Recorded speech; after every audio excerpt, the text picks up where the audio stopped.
Жетиген мектеп лицейи 1-класс алипе сабагы. Башталгыч класс мугалими Истамбекова Канымбү Сыргатаевна. Саламатсыңарбы балдар? Кутмандуу күнүңөр менен. Маанайыңар кандай? Азаматсыңар. Андай эмесе өтүлгөн тема боюнча суроолорду берип өтөйүн. Тапшырманы суроо. Эмне үчүн коён менен түлкү бирге жашай алган жок? Алар кандай жаныбарлар? Коён түлкүдөн кантип кутулуп кетти? Теманы окуп, түшүнүп алдыңар да, ошондуктан ушул суроолордун үстүндө иштедиңер, туурабы балдар? Анда эмесе эмнени көрүп турасыңар? Ооба, сүрөттүү сөз экени. Бөрү карыса бир койлук алы бар деген кандай сөз деп ойлойсуңар?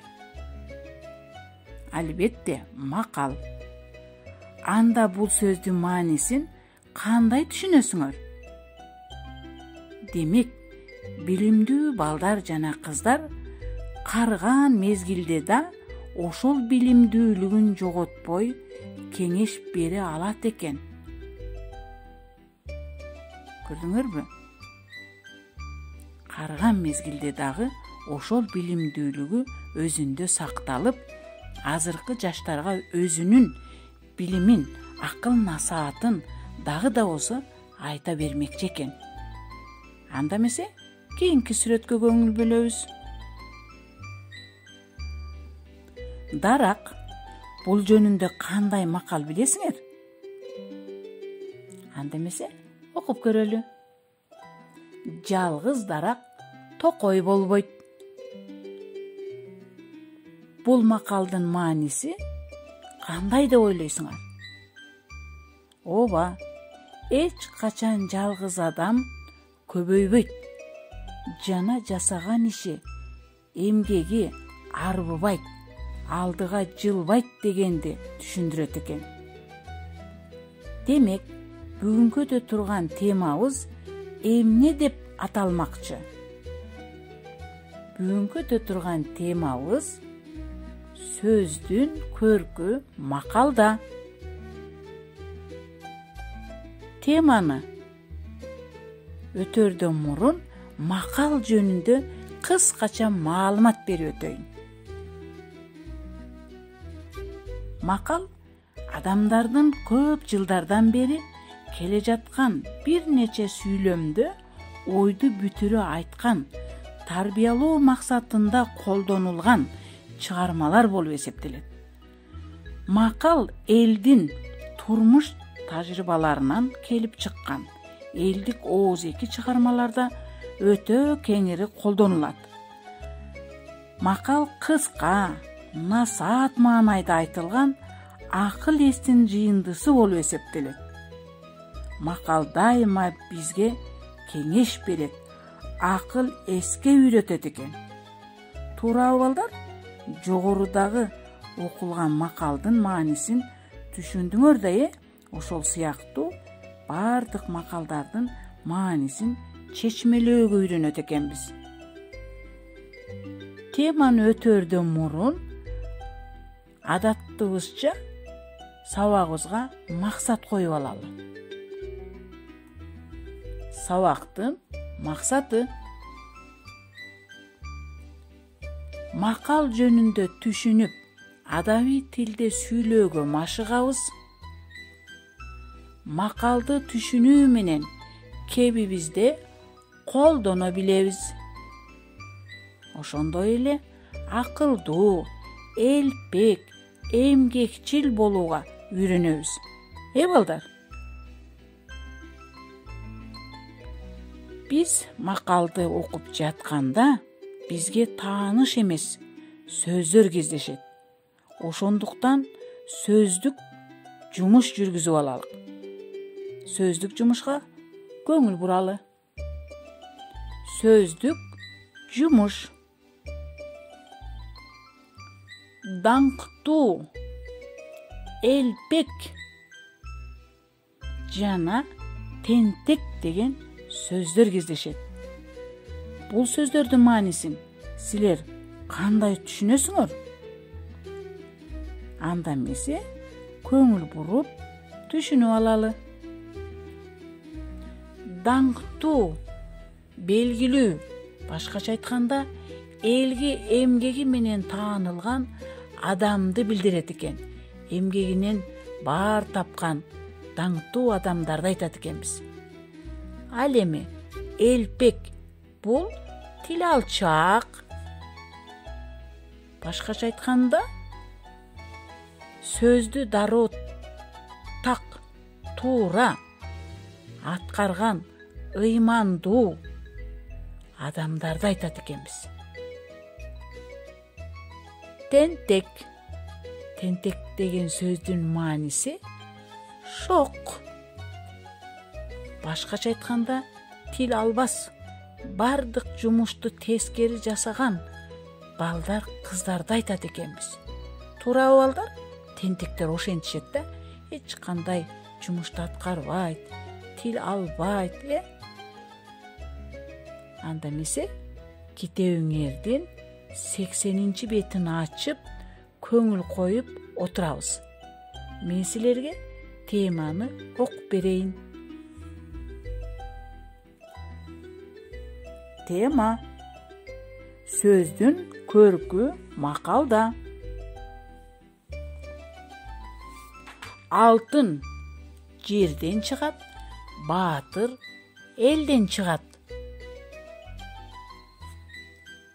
Алтын жерден чыгат дейди, баатыр элден чыгат. Бул макалдын маанисине көңүл бурсак, алтын кем байлыктарын жерден казып алат экенбиз. Ал эми баатыр элден чыгат деген сөз кыргыз элинен чыккан Манаска окшогон баатырларды айтат экенбиз. Кийинки макалга көңүл бөлөбүз. Адам эмгеги менен даңктуу.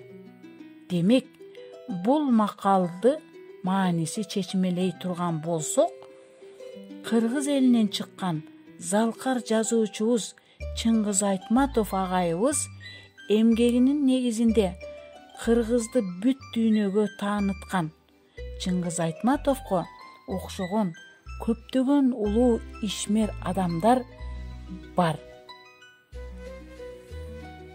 Алар эмгегинен баар таап, даңктуу, белгилүү адамдар болуп эсептелет.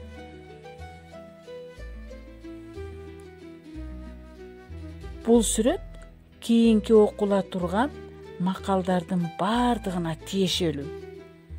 Андан кийинки макалдарды улап окуп берейин. Акылдуу бала элпек, акылсыз бала тентек. Жана биз сөздүгүбүздө сүйлөгөндөй, акылдуу бала элпек болот экен, тил алчаак болот экен. Ал эми акылсыз бала тил азар, жумуш буйруса эч качан аткарбаган балдарды айтат экенбиз. Көрдүңөрбү? Андан кийин аганы көрүп ин өсөт, эжени көрүп сиңди өсөт деген макалды чечмелей турган болсок, эгер агабыз адептүү, таза болсо, инилери да ошолордун жолун жолдоп өсөт экен. Ал эми эжени көрүп сиңди өсөт деген дагы ушундай. Эжеси адептүү, ыймандуу кыз болсо, сиңдиси да эжемдей болуп өссөм деп чоңоет экен. Адамды адам кылган асыл эмгек. Жалкоого шылтоо көп. жалкоого шылтоо дегенди көптөгөн макалды маанисин чечмелей турган болсок, жумуш жасагысы келбеген адам ар кандай шылтоолорду айтып, ошол жумушту аткарбоого аракет жасайт экен. Кийинки макал. Көз коркок, кол баатыр. Эгерде бул макалды чечмелей турган болсок, көрүп турган жумушубуз көзүбүзгө көп көрүнөт экен.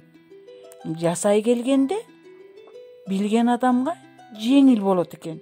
Ошондуктан ошол жумушту ордунда дароо аткарып коюшат.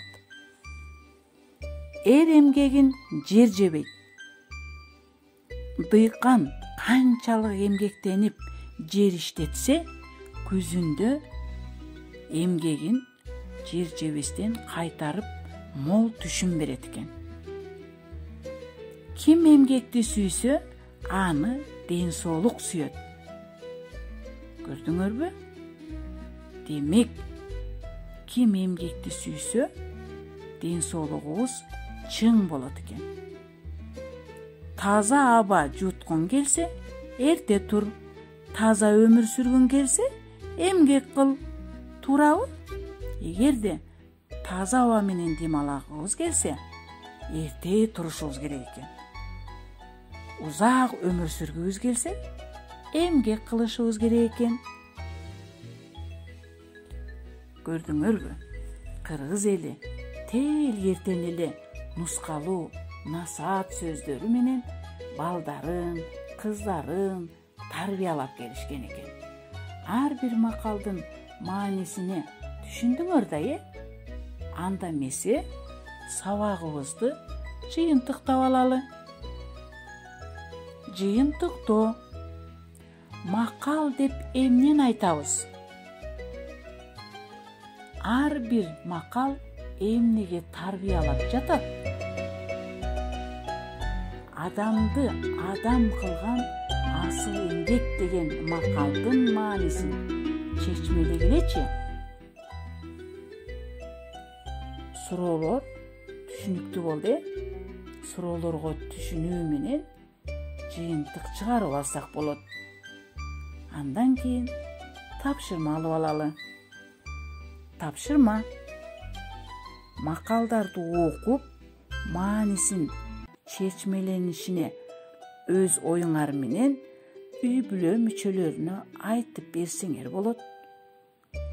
80-беттеги макалдардын ичинен каалаган 4 макалды жаттап айтып берсеңер болот. Тапшырма түшүнүктүү болду, балдар? Сабагыбыз аягына келип жетти. Саламатта болгула.